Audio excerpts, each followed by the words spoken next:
ओम शांति। आज के अव्यक्त महावाक्य हैं 12 दिसंबर 1984 के। मुरली का टाइटल है विशेष आत्माओं का फ़र्ज़। सदा दाता वरदाता शिव बाबा अपने बच्चों प्रति बोले, आज दिलाराम बाप अपने दिल खुश बच्चों से मिलने आए हैं। सारे विश्व में सदा दिल खुश आप बच्चे ही हो। बाकी और सभी कभी न कभी किसी न किसी दिल के दर्द में दुखी हैं। ऐसे दिल के दर्द को हरण करने वाले दुखहर्ता सुखदाता बाप के सुख स्वरूप आप बच्चे हो। और सभी के दिल के दर्द की पुकार हाय हाय का आवाज़ निकलता है और आप दिल खुश बच्चों की दिल से सदा वाह वाह का आवाज़ निकलता है। जैसे स्थूल शरीर के दर्द भिन्न भिन्न प्रकार के हैं, ऐसे आज की मनुष्य आत्माओं के दिल के दर्द भी अनेक प्रकार के हैं। कभी तन के कर्म भोग का दर्द, कभी संबंध संपर्क से दुखी होने का दर्द, कभी धन ज़्यादा आया व कम हो गया दोनों की चिंता का दर्द, और कभी प्राकृतिक आपदाओं से प्राप्त हुए दुख का दर्द, कभी अल्पकाल की इच्छाओं की अप्राप्ति के दुख दर्द। ऐसे एक दर्द से अनेक दर्द पैदा होते रहते हैं। विश्व ही दुख दर्द की पुकार करने वाला बन गया है। ऐसे समय पर आप सुखदाई सुख स्वरूप बच्चों का फ़र्ज़ क्या है? जन्म जन्म के दुख दर्द के कर्ज से सभी को छुड़ाओ। यह पुराना कर्ज दुख दर्द का मर्ज बन गया है। ऐसे समय पर आप सभी का फ़र्ज़ है दाता बन जिस आत्मा को जिस प्रकार के कर्ज का मर्ज लगा हुआ है उनको उस प्राप्ति से भरपूर करो। जैसे तन के कर्म भोग की दुख दर्द वाली आत्मा को कर्म योगी बन कर्म योग से कर्म भोग समाप्त करे। ऐसे कर्मयोगी बनने की शक्ति की प्राप्ति महादान के रूप में दो, वरदान के रूप में दो। स्वयं तो कर्जदार हैं, अर्थात शक्तिहीन ही हैं, खाली हैं। ऐसे को अपने कर्म योग की शक्ति का हिस्सा दो। कुछ न कुछ अपने खाते से अनेक खाते में जमा करो, तब वह कर्ज के मर्ज से मुक्त हो सकते हैं।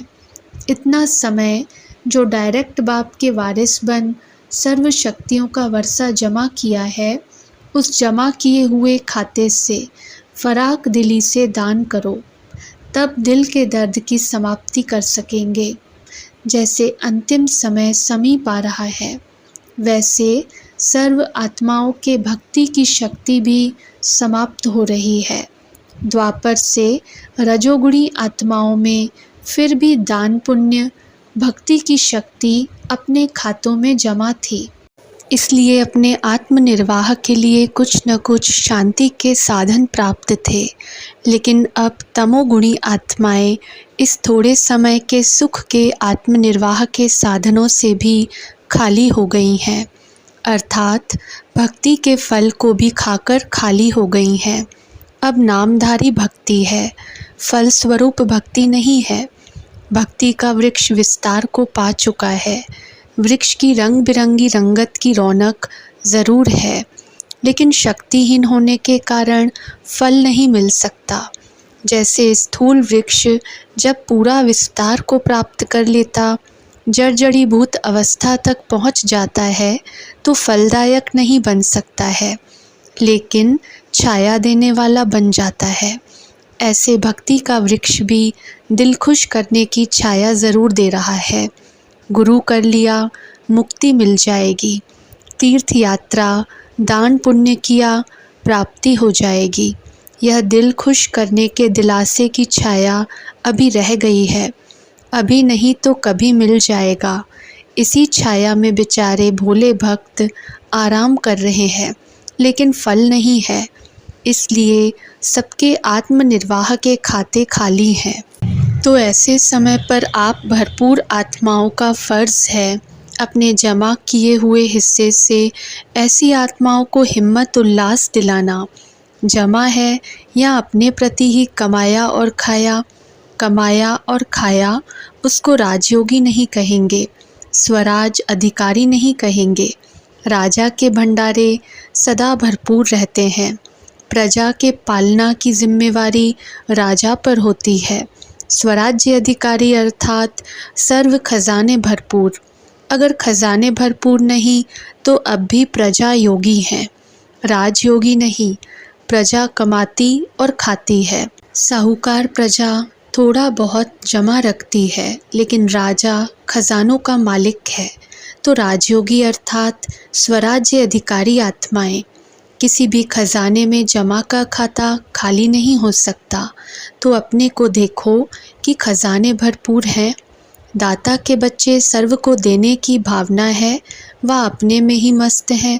स्व की पालना में ही समय बीत जाता, वह औरों की पालना का समय और खजाना भरपूर है। यहाँ संगम से ही रूहानी पालना के संस्कार वाले भविष्य में प्रजा के पालनहार विश्वराजन बन सकते हैं। राजा व प्रजा का स्टैंप यहाँ से ही लगता है, स्टेटस वहाँ मिलता है। अगर यहाँ की स्टैंप नहीं तो स्टेटस नहीं। संगम युग स्टैंप ऑफिस है। बाप द्वारा ब्राह्मण परिवार द्वारा स्टैंप लगती है। तो अपने आप को अच्छी तरह से देखो, स्टॉक चेक करो। ऐसे न हो समय पर एक अप्राप्ति भी संपन्न बनने में धोखा दे देवे। जैसे स्थूल स्टॉक जमा करते, अगर सब राशन जमा कर लिया लेकिन छोटी सी माचिस रह गई तो अनाज क्या करेंगे। अनेक प्राप्तियां होते भी एक अप्राप्ति धोखा दे सकती है। ऐसे एक भी अप्राप्ति संपन्नता का स्टैंप लगाने के अधिकारी बनने में धोखा दे देगी। यह नहीं सोचो याद की शक्ति तो है, किसी गुण की कमी है तो कोई हर्जा नहीं।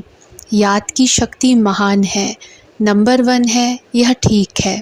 लेकिन किसी भी एक गुण की कमी भी समय पर फुल पास होने में फेल कर देगी। यह छोटी बात नहीं समझो। एक एक गुण का महत्व और संबंध क्या है, यह भी गहरा हिसाब है, वह फिर कभी सुनाएंगे। आप विशेष आत्माओं की फ़र्ज़ अदाई क्या है, आज यह विशेष स्मृति दिलाई, समझा। इस समय दिल्ली राजधानी वाले आए हैं ना, तो राज्य अधिकारी की बातें सुनाई। ऐसे ही राजधानी में महल नहीं मिल जाएगा, पालना कर प्रजा बनानी होगी। दिल्ली वाले तो ज़ोर शोर से तैयारी कर रहे होंगे ना, राजधानी में रहना है ना, दूर तो नहीं जाना है ना। गुजरात वाले तो अभी भी साथ हैं, संगम पर मधुबन के साथ हैं, तो राज्य में भी साथ होंगे ना। साथ रहने का दृढ़ संकल्प किया है ना। तीसरा है इंदौर। इंडोर अर्थात घर में ही रहने वाले, तो इंदौर जोन वाले राज्य के घर में रहेंगे ना। अभी भी बाप के दिल रूपी घर में रहने वाले, तो तीनों की समीपता की राशि मिलती है। सदा ऐसे ही इस भाग्य की रेखा को स्पष्ट और विस्तार को प्राप्त करते रहना। अच्छा, ऐसे सदा संपन्नपन की फ़र्ज़ अदाई पालन करने वाले, अपने दातापन के श्रेष्ठ संस्कारों से सर्व के दर्द मिटाने वाले, सदा स्वराज्य अधिकारी बन रूहानी पालना करने वाले, सर्व खजानों से भरपूर भंडारे करने वाले, मास्टर दाता वरदाता, ऐसे राजयोगी श्रेष्ठ आत्माओं को बाप दादा का याद प्यार और नमस्ते। पार्टियों से अव्यक्त बाप दादा की मुलाकात। पहला पॉइंट, सदा अपने को साक्षीपन की सीट पर स्थित आत्माएं अनुभव करते हो। यह साक्षीपन की स्थिति सबसे बढ़िया श्रेष्ठ सीट है। इस सीट पर बैठ कर्म करने या देखने में बहुत मज़ा आता है। जैसे सीट अच्छी होती है तो बैठने में मज़ा आता है ना, सीट अच्छी नहीं तो बैठने में मज़ा नहीं। यह साक्षीपन की सीट सबसे श्रेष्ठ सीट है। इसी सीट पर सदा रहते हो। दुनिया में भी आजकल सीट के पीछे भाग दौड़ कर रहे हैं। आपको कितनी बढ़िया सीट मिली हुई है, जिस सीट से कोई उतार नहीं सकता। उन्हों को कितना डर रहता है, आज सीट है कल नहीं। आपको अविनाशी है, निर्भय होकर बैठ सकते हो। तो साक्षीपन की सीट पर सदा रहते हो। अपसेट वाला सेट नहीं हो सकता। सदा इस सीट पर सेट रहो। यह ऐसी आराम की सीट है जिस पर बैठकर जो देखने चाहो, जो अनुभव करने चाहो, वह कर सकते हो।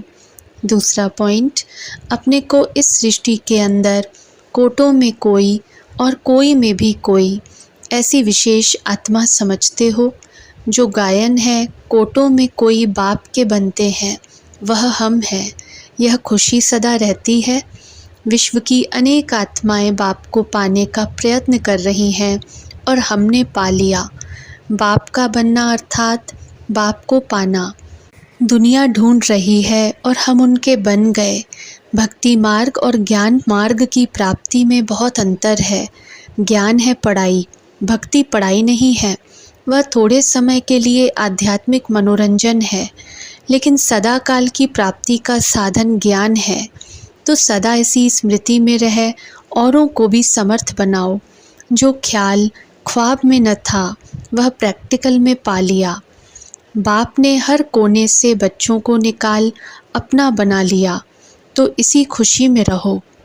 तीसरा पॉइंट, सभी अपने को एक ही बाप के, एक ही मत पर चलने वाले, एक रस स्थिति में स्थित रहने वाले अनुभव करते हो। जब एक बाप है, दूसरा है ही नहीं, तो सहज ही एक रस स्थिति हो जाती है। ऐसे अनुभव है। जब दूसरा कोई है ही नहीं, तो बुद्धि कहाँ जाएगी और कहाँ जाने की मार्जिन ही नहीं है। है ही एक। जहाँ दो चार बातें होती हैं तो सोचने को मार्जिन हो जाती। जब एक ही रास्ता है तो कहाँ जाएंगे। तो यहाँ मार्ग बताने के लिए ही सहज विधि है। एक बाप, एक मत, एक रस, एक ही परिवार। तो एक ही बात याद रखो तो 1 नंबर हो जाएंगे। एक का हिसाब जानना है बस। कहाँ भी रहो लेकिन एक की याद है तो सदा एक के साथ हैं, दूर नहीं। जहाँ बाप का साथ है वहाँ माया का साथ हो नहीं सकता। बाप से किनारा करके फिर माया आती है, ऐसे नहीं आती। न किनारा हो न माया आए, एक का ही महत्व है। अधर कुमारों से बाप दादा की मुलाकात। सदा प्रवृत्ति में रहते, अलौकिक वृत्ति में रहते हो। गृहस्थी जीवन से परे रहने वाले, सदा ट्रस्टी रूप में रहने वाले, ऐसे अनुभव करते हो। ट्रस्टी माना सदा सुखी और गृहस्थी माना सदा दुखी। आप कौन हो? सदा सुखी। अभी दुख की दुनिया छोड़ दी, उससे निकल गए। अभी संगम युगी सुखों की दुनिया में हो, अलौकिक प्रवृत्ति वाले हो, लौकिक प्रवृत्ति वाले नहीं। आपस में भी अलौकिक वृत्ति, अलौकिक दृष्टि रहे। ट्रस्टीपन की निशानी है सदा न्यारा और बाप का प्यारा। अगर न्यारा प्यारा नहीं तो ट्रस्टी नहीं। गृहस्थी जीवन अर्थात बंधन वाली जीवन। ट्रस्टी जीवन निर्बंधन है। ट्रस्टी बनने से सब बंधन सहज ही समाप्त हो जाते हैं। बंधन मुक्त हैं तो सदा सुखी हैं। उनके पास दुख की लहर भी नहीं आ सकती।